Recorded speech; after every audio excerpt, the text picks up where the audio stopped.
I did not think this was going to happen.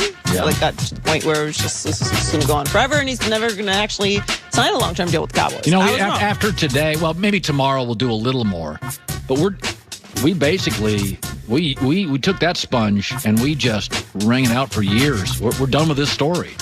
Isn't that amazing? By the end of tomorrow's show, we're probably officially done with it. Do you remember? I think it might have been last year, like maybe a year and a half ago, and you were like, I declare I am not talking about Dak's contract anymore. I was like, man, I don't know. You're probably going to have to. Yeah. But it is finally signed, and after the news broke, his brother Tad showed a photo of them celebrating with a big hug and added the caption, when your little brother gets the call, let's go, Dak. Time to win the Cowboys a Super Bowl. That's an emotional picture. I love it. That is a good hug. That is a double arm hug with the tuck under the shoulder. You want to feel the embrace. I like this picture, and I like that he tweeted this because this does put everything into perspective for the fact that Dak is a human being. This is what he does for a living. We all have jobs. Dream came true. He held strong. He did whatever, like everyone in the business was telling him, just take the deal, take less money, and he got everything that he wanted in the contract. I'm surprised that he was able to get it done with the Cowboys. I always knew Dak was going to get paid, but I didn't know that the Cowboys were ever going to budge because it went on for so long. It was like, what are the Cowboys really trying to do here? Like, what are they going to do without Dak also? Well, that's why when I woke up from my nap and saw the story, I thought it was fake. Yeah. When I saw the numbers, I thought, okay, this is one of those fake Glazer, fake Shefty, somebody trying to pretend they're Jay Glazer. Someone retweeted a meme account and then it went viral. Yeah, I mean, I thought, okay, it's one of these people trying to be a fake reporter because I thought he got everything. The first story I read, I'm like, he got everything. He got all the years, the money, the guaranteed everything. Good for him. And I think that the Cowboys, while there's all this talk about what they're going to do with the defense and, how do they get better, their offensive line ranked 27th by Pro Football Focus last year. 27th. Well, so they're living off reputation. When we think of the Dallas offensive line, some of us still think of them as that unit that was in place when Dak was a rookie and Zeke was a rookie. Not so anymore. No. So that's really the unit that needs to be focused on by the Dallas Cowboys this offseason. Yeah, I mean, the best offensive line is the Colts. Cleveland's probably, in my opinion, second. Green Bay is up there. Green Bay, they always have a good O-line. I think New England's O-line, they're young in a couple spots. I think New England's O-line's pretty good. I think the Raiders is underrated. I think when it's healthy, Kansas City with Mitchell Schwartz and Eric Fisher is really good. But Dallas is not, I don't think Dallas is near the top 5 anymore. I mean, Pro Football Focus has them 27th. Like, they're very far down. Yeah. They're one of the worst in the league, actually. And that's something that the Cowboys need to focus on. A lot of people don't feel like Dak is over-the-top talented to deserve this money. And what's happened with Zeke, it's very easy. Pay attention to the offensive line. That's why Russell Wilson is such a unique situation. It's difficult for quarterbacks to have success when they have a bad offensive line. It's almost impossible. Andrew Luck.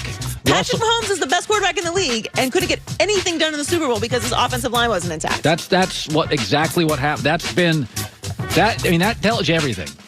Patrick Mahomes couldn't score a touchdown in the Super Bowl because they were missing a good, not a superstar left tackle, a good left tackle.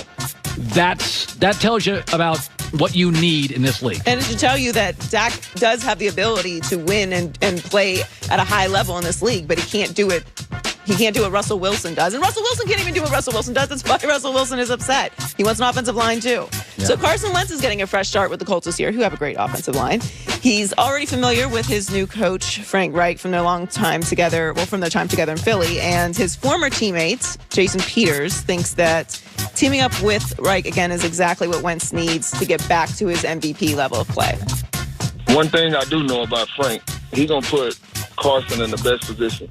He's not going to let him just go out there, have bad mechanics, or just go out there and throw bad balls. So I think Frank's going to bring the best out of Carson because I've seen it when we were on the Super Bowl run. Them two that was great together, and that's a good fit for Carson, I think. He's going to get back to his MVP caliber of play. Weren't you and I both shocked how good Phillip Rivers was last year? Yes. I mean, that to me. So my takeaway is Phillip Rivers, who was so slow, he quit. He retired. He loves football. He's like, okay, I'm done. Went 11-5. I mean, so between Reich and that offensive line, it is mystifying to me how many people are like, oh, I don't know if it's going to work. It's going to work. The question I is, think it's going to work. How much? How much? And I think it's on Carson Wentz. All the pressure is on Carson Wentz. You have everything that you need now to be successful. Go do it. It's not a dysfunctional situation. You have Frank Reich. You're comfortable with him. You have a great offensive line. This idea that Carson, no one has ever gotten more credit for winning an MVP that they didn't win. Like, everyone harkens back to this season. Like, Carson Wentz was the runaway MVP through 13 games. Tom Brady won the MVP that season. His numbers were better through 13 games than Carson Wentz. In every statistical category. Not every statistical category, but like, he had better completion percentage, more yards. He didn't have as many touchdowns, 27 touchdowns with 6 interceptions, and a higher passer rating through 13 games. Tom Brady did. So this like elevation of Carson Wentz to like as if he won the MVP. He did not. Tom Brady won it and had better numbers through 13 games. And I think that this is the moment that Carson Wentz has to prove that he is, like you just listed, he's more talented than these other guys, than Dak, than Matt Ryan, than Kirk Cousins, than Ryan Tannehill. Go do it. Yeah, I want to see what happens now. Yeah, I mean, he had a really bad year. I'm giving him a chaos pass. But listen, there's no excuses. I mean, that offense has a star back now, Jonathan Taylor, great O-line. Wide receivers. Yeah, Michael Pittman's ended up being a star. Maybe they need a tight end, but if you can't, and that division's kooky. It's not like it's not a winnable division. I don't have to face Rodgers or Mahomes. Nobody besides Tampa Bay and Kansas City has pretty much everything. Yeah. Those two teams. Well, and Tampa Bay might not this year because they have a lot of free agents to sign. So Joe Burrow looked great in his rookie year before suffering a season-ending knee injury in Week 11. The Bengals are very confident they have their franchise quarterback, as they should be. And Director of Player Personnel, Duke Tobin, is working to bring in players to support Burrow going forward. He said, I think we have one of the premier best young quarterbacks in the game, and we're going to do everything we can to build around him. It's going to start with him. I like their receivers. I'd go O-line again. They have the 5th pick in the draft, and they have $41 million in cap space, which is the 5th most in the NFL. So Jonah Williams is a good O-lineman. I would go get the kid from Northwestern, Slater, that can do, why am I forgetting his name? Rashawn Slater. He can do guard or tackle. So and to me, this league isn't complicated. Find a quarterback, protect quarterback, draft guys who can get their quarterback. So I would go back to the O-line. I like their receivers, actually. I thought you really like the Bengals next year. For the first time in my life, somebody is going to shock us in the league next year. Every year it happens. Okay. You tell me the team. I don't know that I'm ready to dip my toe in the Bengals water. All right. I love Joe Burrow. Loved Joe Burrow before the draft. Team Joe Burrow, 100%. Okay. They have the 5th pick in the draft. They had the 30th ranked offensive line according to Pro Football Focus last year, and he was sacked 32 times. That's the 3rd most in the NFL through Week 11.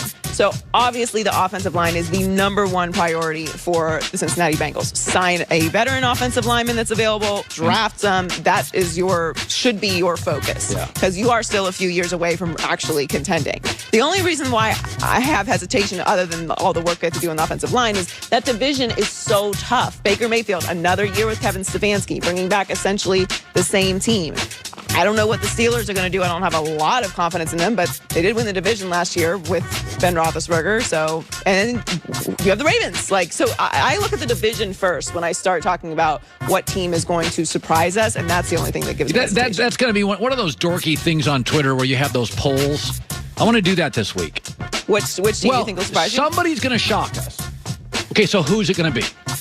Well, okay, so what's shock? They didn't make the playoffs last year and they will this year? Yeah, like. So I think Arizona. But they were 8-8. If they went, but they didn't make the playoffs.